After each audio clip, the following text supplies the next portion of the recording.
Olá, amigos. Como saber se eu estou acertando na medida entre afetividade e limite na educação?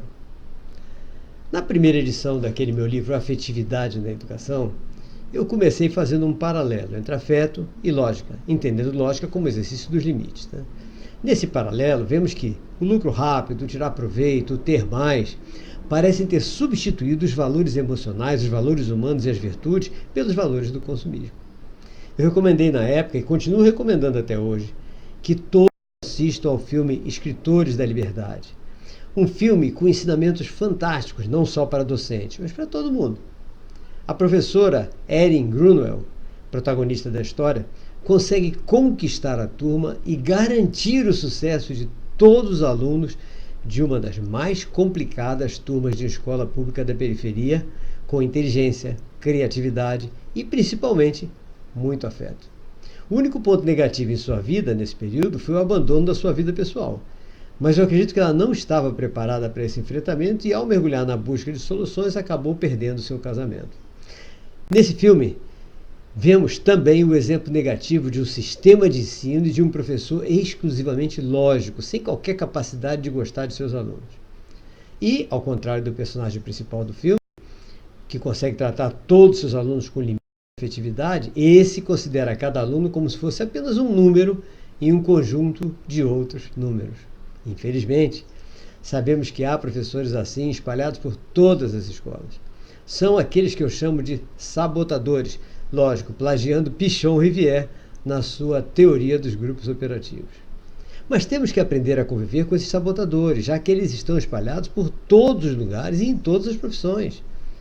A primeira pergunta que eu faço para esse tipo de profissional de educação é: por que você quis ser professor?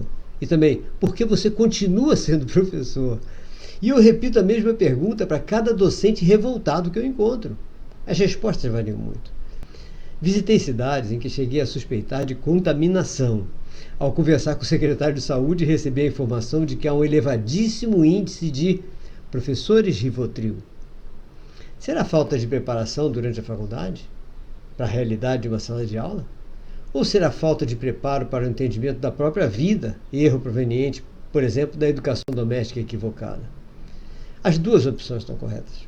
A realidade da sala de aula espanta muitos, ao ponto de se arrependerem da escolha, mas não procuram ajuda de profissionais bem resolvidos, ou talvez não nos achem, né? Ou não conseguem a coragem para procurar outra profissão.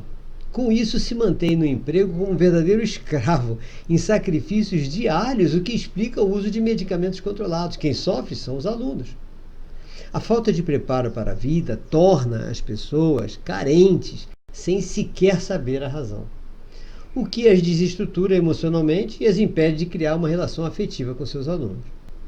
Nós precisamos estimular nossos docentes a se resolverem na sua vida pessoal, para conseguirem estabelecer o equilíbrio emocional necessário ao desempenho dessa relação em sala de aula. Um acompanhamento psicológico é extremamente importante para esses casos. Aliás, a terapia psicológica faz bem a todo mundo.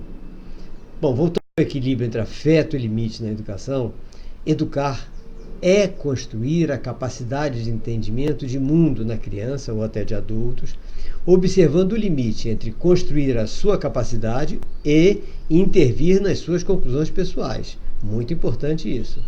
Esse é um dos grandes desafios quando o correto emprego do afeto com limites ajuda bastante. Todo educador deve treinar essa relação entre o exercício do afeto e a imposição dos limites, tanto em casa com seus filhos, como em sala de aula com seus alunos. O excesso de limites, tanto na família como na escola, pode levar a criança a dois extremos. Entender o mundo exatamente da mesma forma como seu educador entende, considerando-se incapaz de raciocinar de forma diferente ou então, muito menos, de chegar a alguma conclusão contrária. Aí então, adeus criatividade, adeus autonomia. Não é isso que a gente quer. Ou se revoltar e construir um entendimento de mundo exatamente em oposição àquele que foi passado pelo seu educador. No primeiro caso, ele passa a ser um simples repetidor dos conceitos do seu educador. No segundo caso, ele será um revoltado para com a própria vida e poderá assumir rumos inadequados e, logicamente, rumo à infelicidade. Já o limite na medida certa juntamente com o afeto, permite a construção da capacidade criativa, inventiva, descobridora e vai formar mentes autônomas. Agora, acertar na dosagem pode ser fácil para uns e pode ser difícil para outros. O importante é ter em mente alguns princípios que podem ajudar bastante. Um é alimentar o amor ao filho e criar o amor pelo aluno como se ele fosse seu próprio filho. Isso é fundamental, principalmente por alunos com características especiais. Se conscientizar de que o exercício dos limites é um ato de amor, porque demonstra preocupação com a segurança do filho ou com a sua preparação para a autonomia futura. Muitos pais acham que limitar é ruim para o filho. Bom, basta respeitar rigorosamente esses dois aspectos para que tenhamos um equilíbrio quase perfeito entre essas duas medidas básicas na educação dos jovens. Né? Como é que a gente vai saber, como pais e educadores, que estamos no caminho errado? Bom, a gente vai saber que está no caminho errado quando a gente percebe, por exemplo, que os nossos educandos, ao responder a alguma pergunta, repetem rigorosamente as nossas respostas, ou seja, não raciocinam. Os nossos educandos assumem opiniões contrárias às nossas sem qualquer fundamento, só para contrariar a gente. E nossos educandos resistem a conversar conosco. Aí nós sabemos que nós estamos no caminho errado. Como é que a gente vai saber que está acertando? Vamos ver, por exemplo, quando nossos educandos usam as nossas respostas apenas como base para criar a sua.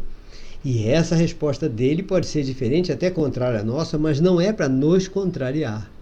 Quando nossos educandos querem, por exemplo, analisar conosco as suas conclusões, principalmente quando diferem das nossas. E a todo momento nós deveremos avaliar essa nossa conduta como educador, já que depende desse nosso acerto a formação de uma sociedade melhor do que a que hoje nós estamos vivenciando. Ok, amigos? Bom, eu peço para se inscreverem no nosso canal, deem seu like, ative o sininho, compartilhem com seus amigos nas suas redes sociais. E lembrando que hoje nós tivemos várias matrículas no nosso colégio aqui em Salvador, mas ainda há vagas. As aulas esse ano vão começar no dia 27 de janeiro. E hoje tivemos também mais inscrições para o nosso curso de metodologias educacionais a ser realizado no dia 25 de janeiro no IUP. Ainda há vagas, ok?